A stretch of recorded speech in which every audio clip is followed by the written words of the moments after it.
जय गुरु जी। संगत जी, शुक्राना गुरु जी चैनल को शेयर करें और सब्सक्राइब करें। संगत जी, आज हम गुरु जी की आज्ञा से लीना जैन आंटी जी के श्रीमुख से श्री शिव महापुराण श्रृंखला के 43वें भाग में रुद्र संहिता में द्वितीय सती खंड के प्रथम और द्वितीय अध्याय का श्रवण करेंगे। चलिए प्रारंभ करते हैं।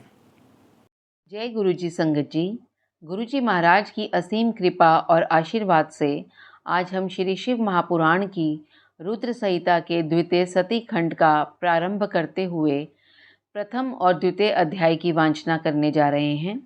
ओम नमः शिवाय। शिवजी सदा सहाय। ओम नमः शिवाय। गुरु जी सदा सहाय। नारद जी के प्रश्न और ब्रह्मा जी के द्वारा उनका उत्तर, सदाशिव से त्रिदेवों की उत्पत्ति तथा ब्रह्मा जी से देवता आदि की सृष्टि के पश्चात एक नारी और एक पुरुष का प्राकट्य। नारद जी बोले, महाभाग महाप्रभो विधातः, आपके मुखारबिंद से मंगल कारिणी शंभु कथा सुनते सुनते मेरा जी नहीं भर रहा है, अतः भगवान शिव का सारा शुभ चरित्र मुझसे कहिए। संपूर्ण विश्व की सृष्टि करने वाले ब्रह्मदेव, मैं सती की कीर्ति से युक्त शिव का दिव्य चरित्र सुनना चाहता हूँ। शोभाशालिनी सती किस प्रकार दक्ष पत्नी के गर्भ से उत्पन्न हुई, महादेव जी ने विवाह का विचार कैसे किया, पूर्व काल में दक्ष के प्रति रोष होने के कारण सती ने अपने शरीर का त्याग कैसे किया, चेतनाकाश को प्राप्त होकर वे फिर हिमालय की कन्या कैसे हुई, पार्वती ने किस प्रकार उग्र तपस्या की और कैसे उनका विवाह हुआ, कामदेव का नाश करने वाले भगवान शंकर के आधे शरीर में वे किस प्रकार स्थान पा सकीं। महामते, इन सब बातों को आप विस्तार पूर्वक कहिए। आपके समान दूसरा कोई संशय का निवारण करने वाला न है न होगा। ब्रह्मा जी ने कहा, मुने, देवी सती और भगवान शिव का शुभ यश परम पावन, दिव्य तथा गोपनीय से भी अत्यंत गोपनीय है। तुम वे सब मुझसे सुनो। पूर्व काल में भगवान शिव निर्गुण, निर्विकल्प, निराकार, शक्ति रहित, चिन्मय तथा सत और असत्य से विलक्षण स्वरूप में प्रतिष्ठित थे। फिर वे ही प्रभु सगुण और शक्तिमान होकर विशिष्ट रूप धारण करके स्थित हुए। उनके साथ भगवती उमा विराजमान थीं।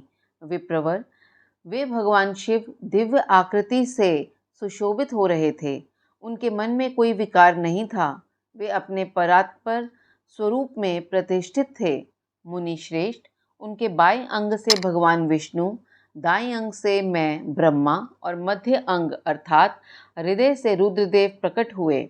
मैं ब्रह्मा सृष्टि करता हुआ, भगवान विष्णु जगत का पालन करने लगे और स्वयं रुद्र ने संहार का कार्य संभाला। इस प्रकार भगवान सदाशिव स्वयं ही 3 रूप धारण करके स्थित हुए। उन्हीं की आराधना करके मुझ लोक पितामह ब्रह्मा ने देवता, असुर और मनुष्य आदि संपूर्ण जीवों की सृष्टि की। दक्ष आदि प्रजापतियों और देव शिरोमणियों की सृष्टि करके मैं बहुत प्रसन्न हुआ तथा अपने को सबसे अधिक ऊंचा मानने लगा। मुने, जब मरीचि, अत्रि, पुलह, पुलस्त्य, अंगीरा, क्रतु, वशिष्ठ, नारद, दक्ष और भृगु, इन महान प्रभावशाली मानस पुत्रों को मैंने उत्पन्न किया, तब मेरे हृदय से अत्यंत मनोहर रूप वाली एक सुंदरी नारी उत्पन्न हुई, जिसका नाम संध्या था। वे दिन में क्षीण हो जाती, परंतु सायकाल में उसका रूप सौंदर्य खिल उठता था। वे मूर्तिमती साय संध्या ही थी और निरंतर किसी मंत्र का जप करती रहती थी। सुंदर बाहों वाली वे नारी सौंदर्य की चरम सीमा को पहुंची हुई थी और मुनियों के भी मन को मोह लेती थी। इसी तरह मेरे मन से एक मनोहर पुरुष भी प्रकट हुआ, जो अत्यंत अद्भुत था। उसके शरीर का मध्य भाग अर्थात कटी प्रदेश पतला था। दांतों की पंक्तियां बड़ी सुंदर थी। उसके अंगों से मतवाले हाथी की सी गंध प्रकट होती थी। नेत्र प्रफुल्ल कमल के समान शोभा पाते थे। अंगों में केसर लगा था, जिसकी सुगंध नासिका को तृप्त कर रही थी। उस पुरुष को देखकर दक्ष आदि मेरे सभी पुत्र अत्यंत उत्सुक हो उठे। उनके मन में विस्मय भर गया था। जगत की सृष्टि करने वाले मुझ जगदीश्वर ब्रह्मा की ओर देखकर उस पुरुष ने विनय से गर्दन झुका दी और मुझे प्रणाम करके कहा। वे पुरुष बोला, ब्राह्मण, मैं कौन सा कार्य करूँगा? मेरे योग्य जो काम हो उसमें मुझे लगाइए, क्योंकि विधाता आज आप ही सबसे अधिक माननीय और योग्य पुरुष हैं। यह लोक आपसे ही शोभित हो रहा है।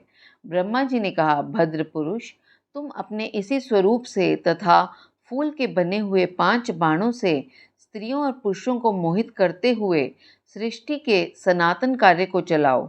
इस चराचर त्रिभुवन में ये देवता आदि कोई भी जीव तुम्हारा तिरस्कार करने में समर्थ नहीं होंगे। तुम छिपे रूप से प्राणियों के हृदय में प्रवेश करके सदा स्वयं उनके सुख का हेतु बनकर सृष्टि का सनातन कार्य चालू रखो।